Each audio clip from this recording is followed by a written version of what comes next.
Halo teman bincang, silaturahmi ke rumah Krisdayanti pulangnya bawa jerami. Kembali lagi bersama saya Sefti di Bincang Akademi. Bincang santai, bahas pajak, bisa Bapak.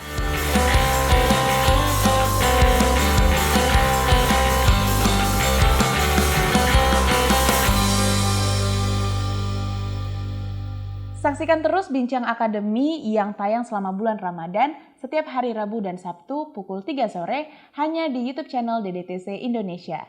Jangan lupa like dan subscribe YouTube channel DDTC Indonesia, dan jika video ini bermanfaat, teman bincang bisa langsung membagikannya ke teman, keluarga, kerabat, dan siapapun yang perlu untuk menonton video ini. Dalam laporan yang diterbitkan oleh OECD pada tahun 2020, jumlah kasus sengketa pajak terkait transfer pricing tetap tinggi meskipun sedang terjadi COVID-19. Pada praktiknya, banyak kasus transfer pricing yang tidak dapat diselesaikan pada tahap pemeriksaan atau keberatan dan kemudian berakhir di pengadilan pajak. Bahkan apabila yang bersengketa masih belum setuju dengan putusan pengadilan pajak, kasus transfer pricing ini bisa berlanjut hingga ke tahap peninjauan kembali di Mahkamah Agung. Alasan ketidaksetujuan ini bermacam-macam. Salah satunya, pihak tersebut merasa putusan pengadilan yang dikeluarkan belum atau tidak memuat alasan-alasan yang menjadi dasar putusan, serta belum mempertimbangkan bukti atau hal-hal yang terjadi dalam persidangan. Padahal, sebagaimana pernyataan Hakim Mahkamah Agung Irlandia dalam putusannya terhadap kasus Garda Kelly, putusan pengadilan yang tidak memberikan alasan menimbulkan ketidakadilan, bahkan dipersamakan dengan tidak ada putusan sama sekali. Berangkat dari pernyataan ini, dalam putusan pengadilan pajak juga dikenal istilah duty to give reason atau kewajiban memberikan alasan atas putusan. Hari ini kita akan berbincang bersama senior partner DDTC Bapak Dhani Septriadi. Bapak Dhani telah berpengalaman sebagai saksi ahli dalam sengketa arbitrase di London, Inggris. Beliau juga merupakan saksi ahli dan kuasa hukum dalam sengketa transfer pricing di Pengadilan Pajak Indonesia. Langsung saja kita menyapa bersama. Selamat sore Pak Dhani. Selamat sore Sati. Apa kabar? Baik. Wah, hari ini saya menggunakan baju warna ungu dan Pak Dhani warna biru dongker, jadi agak matching gitu ya teman bincang. Nah, saat ini kesibukannya apa ini Pak? Ya, kalau saya sih sehari-hari lebih banyak sebagai in charge untuk sengketa transfer pricing. Wah, luar biasa. Nah, baik. Nah, terkait dengan konteks di Indonesia sendiri nih Pak, apakah duty to give reasons ini sudah diatur dalam undang-undang sehingga semua putusan pengadilan di Indonesia seharusnya sudah mengimplementasikan ini ya Pak? Dalam konteks Indonesia ya Safety ya, bahwa kewajiban untuk memberikan alasan atas putusan atau duty to give reasons itu diatur di pasal 50 ayat 1 Undang-Undang Kekuasaan Kehakiman nomor 48 tahun 2009. Ya. Di sini disebutkan bahwa putusan pengadilan selain harus memuat alasan dan dasar putusan, juga memuat pasal tertentu dari peraturan perundang-undangan yang bersangkutan atau sumber hukum tak tertulis yang dijadikan dasar untuk mengadili. Serta pasal 53 ayat 2 Undang-Undang Kekuasaan Kehakiman ya, yang berbunyi penetapan dan putusan sebagaimana dimaksud pada ayat 1 ya, harus memuat pertimbangan hukum hakim yang didasarkan pada alasan dan dasar hukum yang tepat dan benar. Nah, terkait apa itu alasan? Ya. Alasan itu adalah dasar atau bukti atau keterangan yang dipakai untuk menguatkan suatu pendapat atau argumen atau klaim ya bisa disebut ya. Ada satu buku khusus yang membahas mengenai alasan, yaitu judulnya Alasanologi. Ini ditulis oleh Jaya Suprana yang telah membuat buku mengenai humorologi, kelirumologi, malologi ya. Jadi buku ini menjelaskan mengenai bagaimana cara kita membuat argumen ya.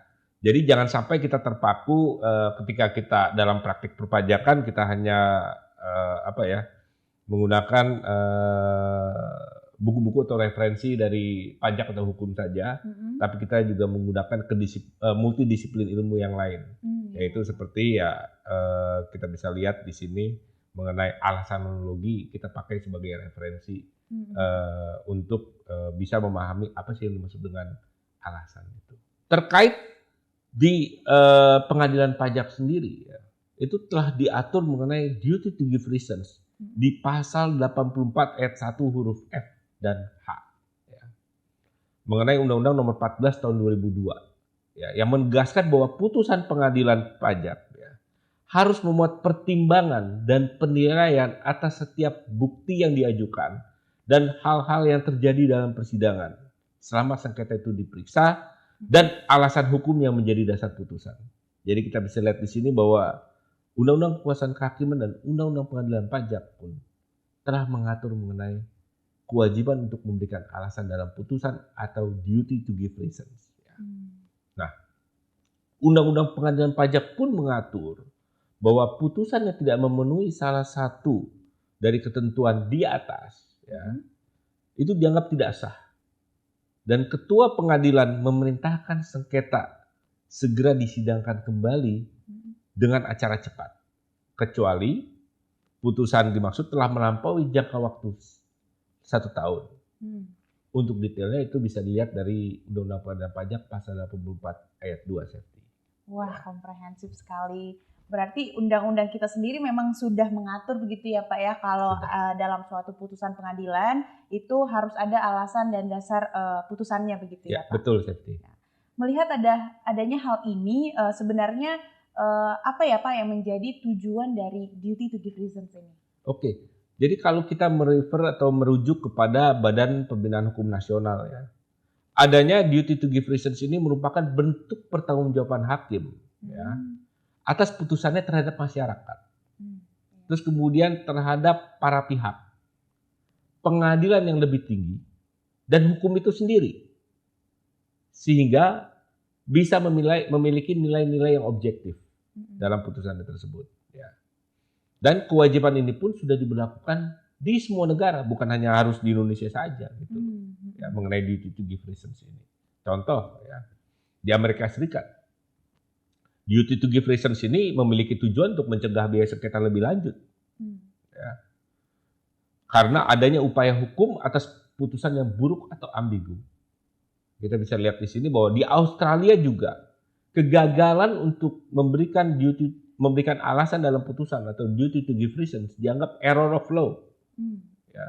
Jadi ada catatan dalam hukum tersebut ya. Tapi juga dia dianggap juga melukai integritas institusi peradilan. Ya.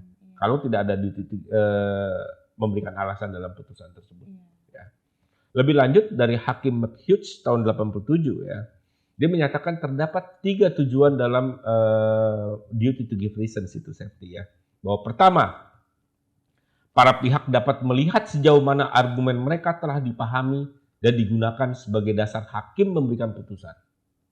Yang kedua, mendorong akuntabilitas peradilan. Karena putusan dapat dilakukan kajian kritis, ya, baik oleh pengadilan banding maupun oleh publik. Dan yang terakhir, yang ketiga, bahwa alasan hakim dapat menjadi panduan bagi semua pihak untuk bisa memprediksi kasus yang di masa yang mendatang. Atau kita bisa mengetahui parameter hakim dalam memutus suatu sengketa. Nah, lebih lanjut lagi dari French dan Kivel, ya, itu juga menyatakan bahwa kewajiban memberikan alasan dalam putusan, yaitu merupakan komponen yang krusial dalam fungsi yudisial. Ya. Salah satunya adalah sebagai perwujudan dari prinsip peradilan terbuka yang esensial dalam fungsi yudisial. Nah, di sisi lain, Gleeson berpendapat kewajiban memberikan alasan ini mendukung pengambilan keputusan yang baik. Hal ini dikarenakan pengambil keputusan yang mengetahui keputusannya dapat diakses dan dikritisi cenderung akan mengambil keputusan yang masuk akal atau make sense. Gitu ya. Wah, kalau dilihat dari tujuannya, duty to give reasons ini berarti penting sekali ya Pak, karena sangat berkaitan dengan akuntabilitas dan transparansi dalam sistem peradilan di suatu negara gitu ya Pak. Yang nggak hanya di Indonesia tapi di negara-negara lain juga begitu ya Pak. Nah, saya pengen tahu lebih lanjut nih Pak, mengenai duty to give reasons ini kalau ada putusan pengadilan pajak dan di dalamnya sudah memuat pertimbangan hakim, apakah artinya putusan tersebut sudah memenuhi duty to give reason? Oke, sebenarnya tidak sesederhana itu ya Safety ya, bahwa dalam memberikan alasan ya tidak cukup bagi hakim hanya untuk membuat ringkasan atas bukti-bukti dan pernyataan singkat mengenai apakah argumen dari pihak-pihak tersebut diterima tanpa menyertakan alasan. Ya, jadi alur pemberian alasan itu harus mengungkapkan bukti mana yang diterima atau ditolak, serta alasan mengapa bukti tersebut diterima serta ditolak. Ya, jadi bagaimana kita mengkaitkan temuan atas suatu fakta yang akan berakibat, yang dapat mempengaruhi suatu kesimpulan. Ya, mungkin seperti itu Safety. Nah, selanjutnya alasan yang baik adalah alasan yang dapat memberikan pemahaman atas alur logika alasan atau path of reasons, bagaimana suatu bukti bisa menghasilkan suatu kesimpulan. Ya. Kegagalan untuk memberikan pemahaman tersebut ya, akan menyebabkan pihak yang bersengketa tidak mengerti mengapa mereka kalah atau menang. Ya. Sehingga pihak yang kalah pasti dia akan bertanya-tanya, sehingga dia akan mencari jawaban dan mencari keadilan lagi dan bersengketa di peradilan yang lebih tinggi. Karena dia merasa bahwa kok bukti ini saya tidak dipertimbangkan. Terus misalkan kenapa bukti saya ini ditolak? Gak ada alasannya. Nah, karena alasan-alasan tersebut, masing-masing pihak bersengketa akan merasa ada ketidakpuasan, ketidakpahaman gitu loh. Karena tidak diberikan alasan. Oleh karena itu mereka umumnya ya akan langsung maju lagi ke peradilan yang lebih tinggi gitu loh. Nah, untuk poin inilah yang kadang-kala di dalam praktik itu ada hal seperti itu gitu loh ya. Di mana path of reasons-nya itu nggak ada. Atau alasan dalam menerima atau menolak suatu bukti atau argumen itu atau terkait dasar hukum itu tidak ada ya. Sehingga pihak ditolak ya akhirnya memilih melanjutkan ke tahap yang lebih lanjut, sehingga biaya kepatuhannya itu menjadi semakin meningkat. Nah, kalau ini kan Pak Dhani udah banyak nih pengalamannya di pengadilan pajak. Nah, selama berperkara nih Pak, terkait dengan ada maupun tidak adanya duty to give reasons ini, bagaimana Pak pengalaman dari Bapak Dhani? Ya, saya pernah menangani suatu sengketa dan kemudian menerima putusannya tersebut, yang hakim memberikan alasan yang sangat rinci dan detail ya, mengenai mana bukti-bukti ya yang mereka terima. Jadi mereka membuat rincian atas bukti-bukti, kenapa bukti ini diterima dan kenapa bukti ini ditolak, karena misalkan tidak relevan. Itu dijelaskan. Jadi kami pihak yang bersengketa itu bisa memahami mengenai bukti ini diterima karena apa, bukti ini ditolak karena apa. Dan selain itu juga disebutkan mengenai katakanlah dasar atau peraturan perundang-undangan yang mendukung kenapa bukti tersebut diterima atau ditolak. Ya. Dan kemudian tapi di lain pihak juga saya pernah ada juga membaca suatu putusan banding, akan tetapi pertimbangan hukum dalam putusan tersebut sangat ringkas. Ya. Sehingga hal-hal yang terjadi dalam persidangan itu tidak tercantum dalam putusan gitu ya. Dan kemudian ada juga terakhir ada juga surat tanggapan atau kesimpulan akhir itu hanya dijadikan sebagai lampiran alat bukti ya, sehingga tidak masuk dalam putusan. Sehingga sehingga hal-hal yang terjadi dalam persidangan terkait katakanlah bukti-bukti yang diajukan dan kemudian dasar-dasar hukum yang diajukan itu tidak dijadikan sebagai pertimbangan dan tidak dinilai oleh majelis hakimnya. Baik, kalau udah seperti itu, apa yang harus dilakukan ya Pak? Ya, biasanya ketika putusan itu terbit, kita melakukan rekonsiliasi, kita rekonstruksi ulang fakta-fakta dalam persidangan itu. Kita lihat bahwa apa yang telah kita ajukan bukti-bukti dan kemudian dasar hukumnya itu kita lihat lagi. Apakah bukti-bukti dan dasar hukumnya itu telah dipertimbangkan dan dinilai semua oleh majelis hakimnya. Kalau misalkan kita melihat bahwa ada hal-hal yang tidak dipertimbangkan tersebut, maka umumnya kita menyarankan untuk diajukan peninjauan kembali atau PK ke Mahkamah Agung. Wah, Mungkin itu. wah, teman bincang tidak diragukan lagi ya pengalaman dari Bapak Dhani. Banyak sekali insight baru yang kita dapatkan hari ini. Nah, sebagai penutup bincang akademi hari ini, Pak, apa nih Pak yang Bapak Dhani ingin sampaikan ke teman bincang yang menyaksikan saat ini? Oke, ya. Sistem peradilan Indonesia sudah mewajibkan hakim untuk memberikan alasan atas putusannya. Kewajiban memberikan alasan dalam putusan atau duty to give reasons diharapkan dapat mendorong akuntabilitas dan transparansi dalam sistem judicial di Indonesia. Kemudian, para pihak yang bersengketa juga dapat mengetahui dengan jelas mengapa sengketa mereka dikabulkan atau ditolak, sehingga upaya pengajuan peninjauan kembali atas sengketa pajak kepada Mahkamah Agung diharapkan dapat berkurang. Mungkin itu, Septi. Ya. Baik, terima kasih banyak, Pak. Nah, itu tadi teman bincang diskusi kita bersama Bapak Dhani Septriadi. Buat teman bincang yang ingin mencari riset putusan Pengadilan Pajak dan Mahkamah Agung, termasuk di dalamnya pokok sengketa, pertimbangan hukum, dan pendapat majelis, serta keseluruhan konten putusan tersebut secara lengkap, teman bincang dapat mengaksesnya melalui platform database perpajakan persembahan DDTC, yaitu perpajakan.id. Perpajakan.id hadir sebagai platform database komprehensif di Indonesia yang terus berkomitmen menyajikan konten terbaru, andal, lengkap, dan informatif. Gimana teman bincang? Apa pendapat teman bincang terkait duty to give reasons yang sudah kita bahas hari ini? Semoga kita dapat memperoleh inspirasi dari teknik sengketa ini ya. Karena pada dasarnya duty to give reasons atau kewajiban untuk memberikan alasan tidak hanya berlaku di pengadilan, tapi juga di kehidupan sehari-hari.